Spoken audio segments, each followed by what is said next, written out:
वीरानी। इत्तेफाक से एक दिन उसकी बाइक खराब हो गई, चुनाचा वो मैकेनिक के पास जा पहुंचा। बातों बातों में मुत्तसिल इमारत का ज़िक्र छिड़ गया। मैकेनिक जो यहाँ एक अरसे से काम करता था, कहने लगा, साहब, ये इमारत भी कभी जिंदा हुआ करती थी। मतलब ये कि यहाँ बड़े खान बहादुर साहब रहते थे। उनका इकलौता बेटा शहजाद अपनी अंग्रेज बीवी और 2 बच्चों के साथ रहता था। बड़े खान साबिर साहब का लकड़ियों का कारोबार था। दोनों किस्म की लकड़ियाँ, फर्नीचर के लिए भी और जलाने के लिए भी।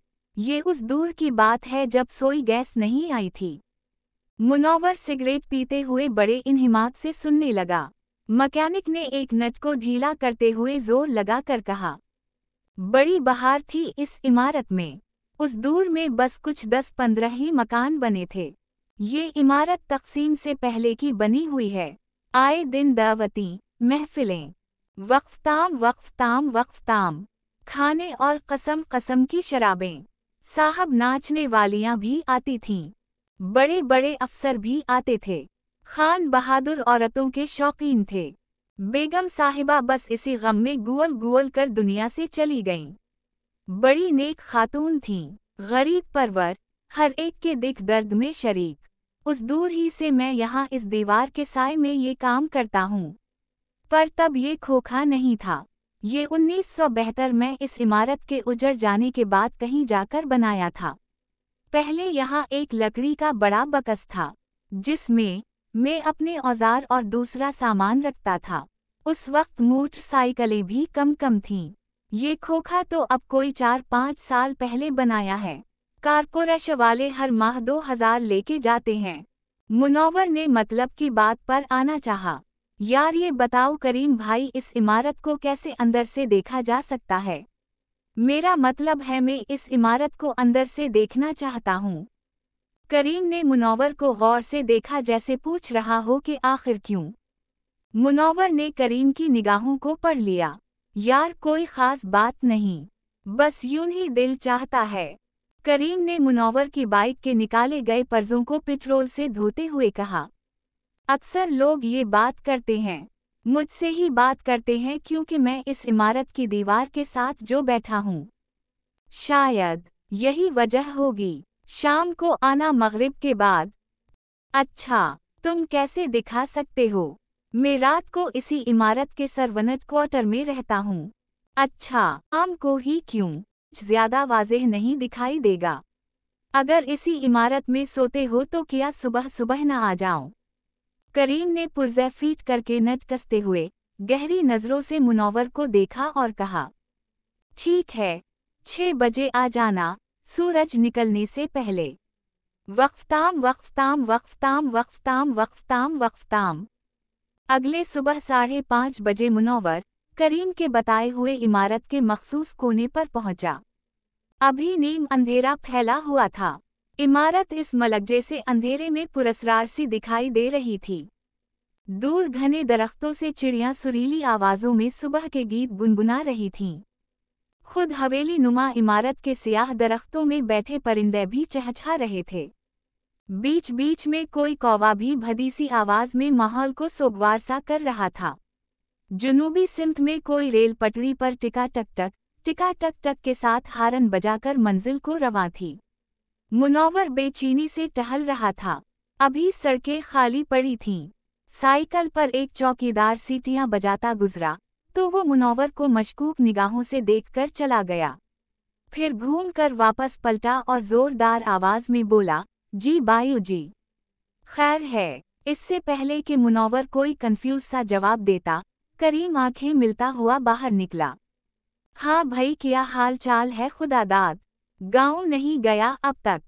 साथ ही करीम ने मुनव्वर को मुखातिब किया। देर तो नहीं की मैंने। चौकीदार सिगरेट का सटा लेकर उभरती सुबह की धुंधलके में गायब हो गया। छोटा सा दरवाज़ा बंद करके वो दोनों वीरान हवेली में दाखिल हुए तो जगह जगह ऊंची घास उगी हुई थी। किसी वक्त छोटी सूख ईंटों का फर्श बनाया गया होगा, जो अब अधड़ सा गया था। कहीं कहीं ईंटें बुरी सी होकर सुर्ख पाउडर बिन चुकी थीं और कुछ ईंटें तो टूटकर रोरे बिन चुकी थीं। चार दीवारी अंदर से खस्तासी महसूस हो रही थी। दरख्त जैसे सदियों का बोझ उठाए भारी से हो रहे थे। माहौल सोगवार था। एक दो चमगादड़े फड़फड़ा कर करीबी दरख्त से उड़कर कदरे दूर दरख्त की स्याही में जा छपीं। कोई 5 मिनट के फासले के बाद वो सरवनत क्वार्टर पहुंचे। ये हवेली इमारत के पीछे दाएं तरफ तामीर किया गया था। क्वार्टर तो 3 थे, मगर 2 की छतें ही गिर चुकी थीं। बहर कैफ वो दोनों क्वार्टर में दाखिल हुए। पेडिस्टल फैन चल रहा था। एक 0 पावर का बल्ब दुखी सांसें ले रहा था क्योंकि वो बार बार टिमटिमा रहा था। करीम ने मिट्टी के तेल के चूल्हे पर चाय धरते हुए कहा कि उसने करीबी बिजली की तार पर कंडा लगाया हुआ है जो दरख्तों की घनी शाखों से लोगों को नजर नहीं आता। फिर खुद ही हंसकर कहने लगा, लोग मुल्क को बीच कर खा जाते हैं। अगर मैं थोड़ी सी बिजली इस्तेमाल कर लेता हूं तो क्या हवा। कमरा बहुत छोटा था, उसी में चौल्हा जल रहा था। मिट्टी के तेल के जलने की बो फैल रही थी और साथ ही पानी में चाय की पत्ती के पकने की तेज खुशबू अपना आप मनवा रही थी। दोनों ने सिगरेट सुलगाए और पीने लगे।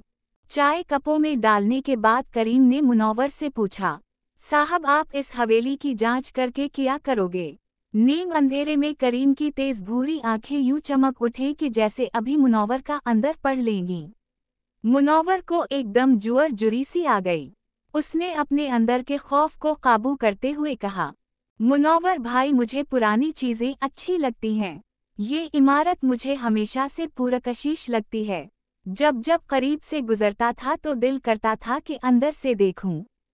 चले साहब ठीक है, बस ख्याल रहे आप अपनी आमद का किसी से जिक्र नहीं करेंगे क्योंकि यहाँ बहुत से लोग हैं जो इस तरह की गैर आबाद इमारतों पर कब्जा जमाने की ताक में रहते हैं। चाय पीने के बाद करीम मुनव्वर को लेकर इमारत के पिछले दरवाजे की तरफ गया। ये दरवाज़ा एक बड़े कद काठ का था जो बेहतरीन लकड़ी से बनाया गया था। खूबसूरत नक्श वाव निगार से मज़ीद ये दरवाज़ा खुद अपनी शान वाव शौकत का गवाह था। दरवाजे को करीम ने एक मोटी सी चाबी से खोला और उसे अंदर धकेलने के लिए काफ़ी जोर लगाना पड़ा। जब वो दोनों अंदर दाखिल हुए तो बोसीदगी की नागवार बोसी महसूस हुई। मुनव्वर ने हाथ नाक पर रख लिया। करीम ने आहिस्ता से कहा कि इमारत चूंकि बंद रहती है इसलिए ताज़ा हुआ का दखल नहीं हो पाता। फर्नीचर अगरचे तरतीब से था मगर गर्द से अटा हुआ था।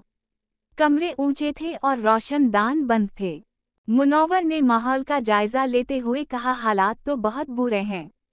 करीम ने खांसते हुए कहा, साहब इस इमारत की देखभाल करना मेरे अकेले की बस की बात नहीं। इसके लिए तो दर्जन भर मुलाजिम चाहिए। करीम भाई ये चाबी आपके पास कैसे है? क्या किसी ने आपको इस इमारत की देखभाल के लिए मुकर्रर किया है? भाई मीम साहिबा जब यहाँ से बरतानिया इमरजेंसी में गईं तो मुझे ये चाबी दे गई थीं। तब मेरी बीवी जिंदा थी। हम दोनों तब जवान थे। किसी ना किसी तरीके से मेरी बीवी और मैं और मेरी साली इस इमारत की सफाई का ख्याल कर लिया करते थे। फिर कुछ साल बाद मेरी बीवी ट्रैफिक हादसे में फौत हो गई। 1-2 साल बाद मेरी साली की शादी हो गई और वो ब्याह कर मुल्तान चली गई। बस फिर मेरे अकेले के बस में ना रहा। वो मुझे पिछले बड़े टेलीविजन लाउंज नुमा कमरे से लेकर दूसरे हाल नुमा कमरे में ले गया। कुछ कीमती सजावटी सामान मौजूद था, कुछ कोने खाली थे और महसूस होता था गोया सामान गायब भी किया गया है।